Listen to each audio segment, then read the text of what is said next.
Avis vascular centre మన దేశంలోనే the best varicose veins hospitals.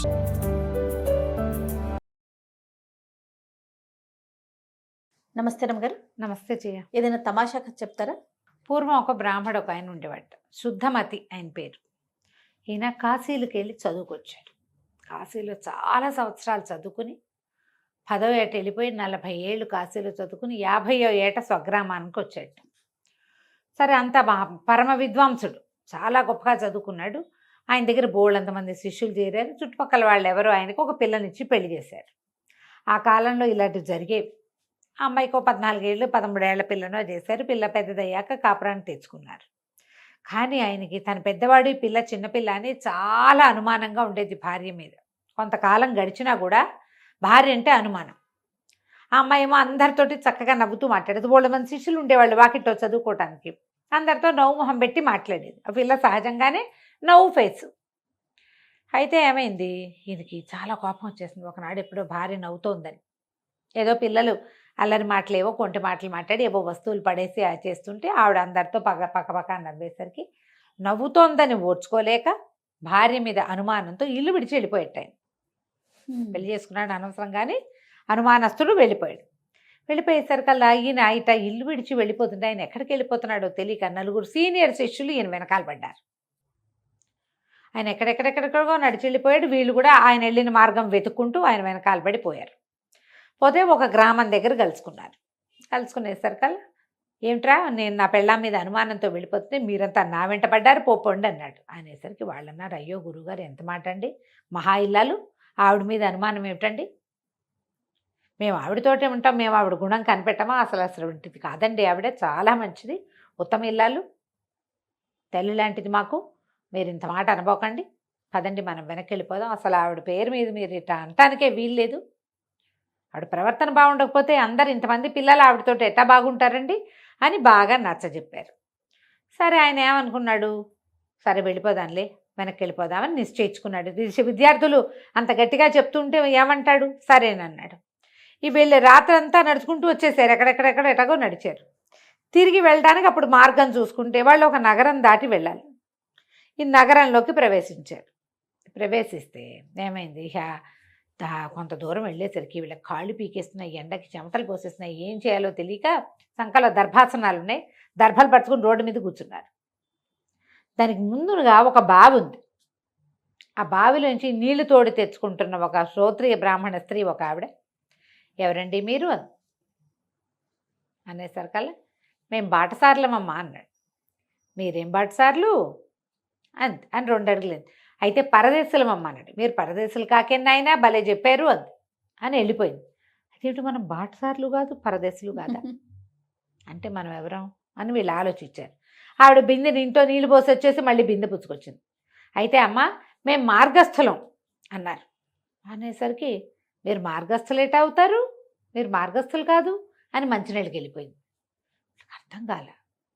అంటే మనం బాటసార్లం కాదు, పరదేశం కాదు, మార్గస్థులము కాదు, మనం ఎవరం, మనకు మూఢత్వం, మనకేం తెలియదని ఆవిడ మంచినీళ్ళు బిందె పుచ్చుకొని మళ్ళీ వస్తుంటే, మేము పరమ మూఢులమమ్మా అన్నారు. మీరు మూఢులు కాకేనాయన, మీరేం మూఢులు కాదు అని అనగానే వీళ్ళకి అనిపించింది, అయ్యో బాబోయ్, ఇంత చదువుకున్నాం, గురువుగారు మరీ పెద్ద గొప్ప చదువు ఉన్నది, మన గురువుగారికి తెలీదు, మనకి తెలీదు, ఈ అమ్మగారికి ఏదో చాలా బాగా తెలుసు, ఈవిడితోటి చదివేదనే చదివించుకోవాలి, మేము ఎవరివో చెప్పమమ్మా అన్నారు. అనేసరికి ఆవిడది, బాబు పొద్దెక్కిపోయింది, మా ఇంటికి వచ్చి వంట చేసుకుని తినండి, చెబుతాను, మీరెవరో చెప్తాను అనగానే సరే, వీళ్ళు ఏం చేశారు, అమ్మయ్య బతుకు జీవుడు అనుకున్న ఎండలో చెమటలు విసురుకుంటారు. ఎండగా ఉంది, పొద్దునపూట 10 గంటల వేళ ఎండ ఉండదు, మొహాలు మాడిపోతున్నాయి. సరే మన 5 లేచి సరే వాళ్ళ ఇంటికి వెళ్ళారు. ఆవిడ ఏం చేస్తుంది, ఇట్లా అతిథులు అవి వాళ్ళు వచ్చినప్పుడు వండుకోవడానికి వీళ్ళ వంటిని అనుకుని ఇంకో పెద్ద వంటిల్లు ఉంది బయట, వాళ్ళు వండుకునేందుకు. ఈవిడ మడి ఆవిడది, వాళ్ళ మడి వాళ్ళది. పెరట్లో బావి చూపించింది. ఆయన అదిగో వంటిల్లు, సామాన్లు అవి ఉన్నాయి, వంట చేసుకోండి అంది. ఈవిడ భర్త రాజుగారికి పురాణం చెప్పే పండితుడు, రోజు పురాణం చదువుతాడు. రాజుగారి పురాణాలు అవి వింటారు పొద్దుటి పూట. పరమ అనుమానం వాడు. భార్య అంటే చిన్న అనుమానం కాదు ఆయనకి. వీళ్ళకి ఏం చెప్పింది, అయ్యా మా ఆయన అంత మంచివాడు కాదండి, మీరు చకచక బాగా పొద్దెక్కేసరికల్లా వంట అది కానిచ్చుకుని భోజనాలు చేసి వాకిట్లో కూర్చోండి, అంటే సరేనన్నారు. కానీ వీళ్ళు అవి ఇవి గీతాపారాయణం చేశారు, సంధ్యావందనాలు చేసుకున్నారు, ఏమిటో మాట్లాడుకున్నారు, ఏదో పని చేశారు, వండారు. ఎప్పటికీ వీళ్ళ వంటవల. ఈ లోపల ఆవిడ వంట అయిపోయింది, ఆయన రాని వచ్చాడు. ఆయన రానే వచ్చాడు. ఆయన అప్పుడే గురువుగారు రామాయణం చెప్పి భారతము నడిచి ఇంటికి వచ్చి చూసేసరికి కల్లా ఏముంది, వంటింటి ఎవరో మగవాళ్ళు తిరుగుతుంటే గబగబా యువతల వైపు నుంచి ఆ వంటింటి గడి పెట్టేసి తాళం పెట్టి పరిగెత్తుకుంటూ మళ్ళీ రాజుగారి దగ్గరికి వెళ్ళిపోయాడు. అయ్యా, నా భార్య మంచిది కాదు, దుష్టురాలు, ఆ పిల్లని శిక్షించండి అని నేను ఎన్నిసార్లు చెప్పాను మీకు, మీరు సాక్ష్యం లేదు అట్లా చేయకూడదన్నారు, సాక్ష్యం తెచ్చా. వంటింటో 5 బ్రాహ్మణులు దాచింది మా ఆవిడ. ఈయన అంకే చెప్పాడు. మరి చూడండి కావాలంటే. రాజుగారు కంగారు పడ్డారు. ఇదే మాట, పదండి చూద్దామన్నారు. రాజుగారు, పండితుడు, ఇద్దరు పురాణ ప్రవచనకర్త, ఇద్దరు కలిసి వచ్చారు. వచ్చేసరికల్ ఈవిడ దండం పెట్టింది, తలుపు తీశారు. తలుపు తీసి చూస్తే ఏముంది, విభూతి పిడికట్లు పెట్టుకుని బ్రహ్మాండంగా గోచీలు పెట్టుకుని వంట వండుకుంటున్న బ్రాహ్మణులు కనపడ్డారు. ఈయన బిక్క నిర్కాంతిపోయాడు. ఎవరో ఏమిటో అనుకుంటే వీళ్ళు విభూతి కట్లు పెట్టుకున్నారు శుభ్రంగా, ఏమిటో మంత్రాలు చదువుకుంటూ అన్నం వండుకుంటుంటే వాళ్ళని ఏమనాలో తెలియలే. ఎవరండి మీరు అని అడిగాడు. అదే బాబు, తెలియక ఈవిడ వెనకాల వచ్చాము అన్నాడు శుద్ధమతి గారు. ఏమిటండి అన్నాడు. రాజుగారికి అర్థం కాలే. అవునండి, మేము ఎక్కడి నుంచో వచ్చాము, మా ఊరు వెళ్ళబోతున్నాము, అక్కడ కూర్చుంటే మేము మార్గస్థలం అంటే మీరు మార్గస్థులు కాదంటుంది, పరదేశులం అంటే పరదేశులు కాదంటుంది, బాటసారులు అంటే బాటసారులు కాదంటుంది, యాత్రికులు ఉన్నారు, బాటసారులు యాత్రికులు ఏది కాదంది, మూఢులం అంటే మూఢులం కూడా కాదంటోంది. అందుకని ఆవిడ పండితురాలు ఏదో మాట చెప్తుంది కదా, ఈ లోపల ఎండను బడి వచ్చామని అన్నం వండుకుని తినమంటే అన్నం వండుకుంటున్నామండి అన్నాడు. అనగానే రాజుకి ఈ పండితుడు చెప్పిన మాట ఇక్కడ వర్కౌట్ కావట్లా, ఇదేదో ఇంకో వేరే వ్యవహారం ఉంది.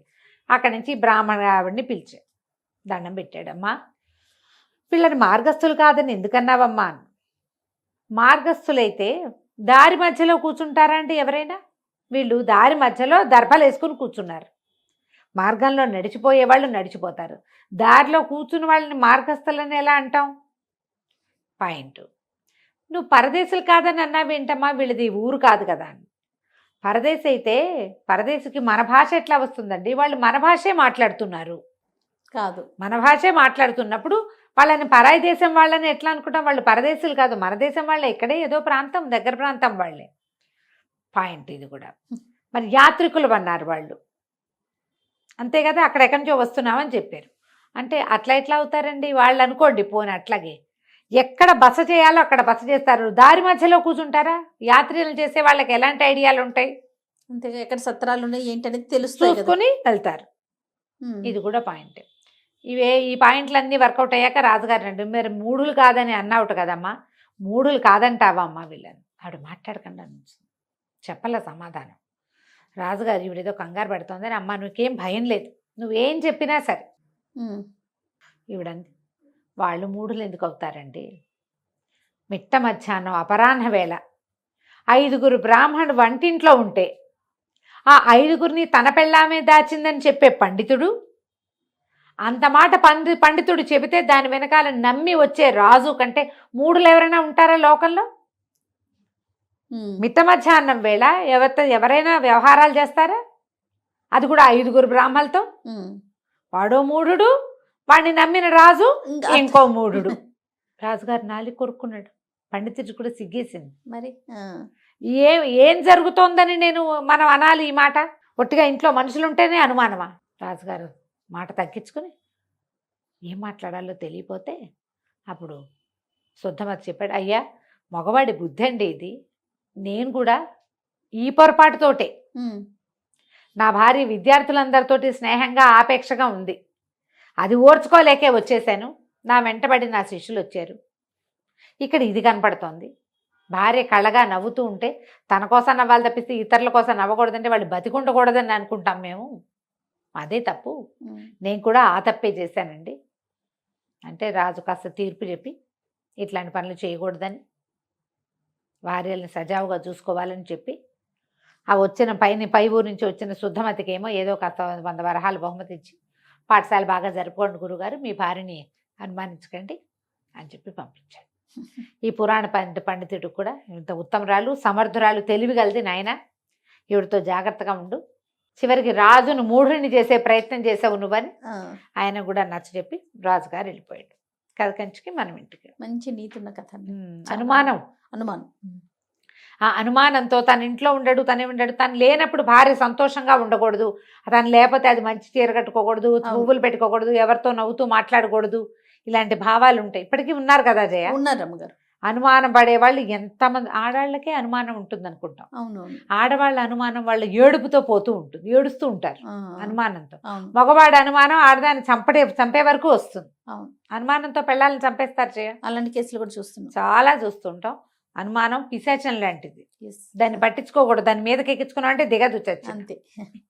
రైట్ అమ్మగారు, నమస్తే. నమస్తే జయ.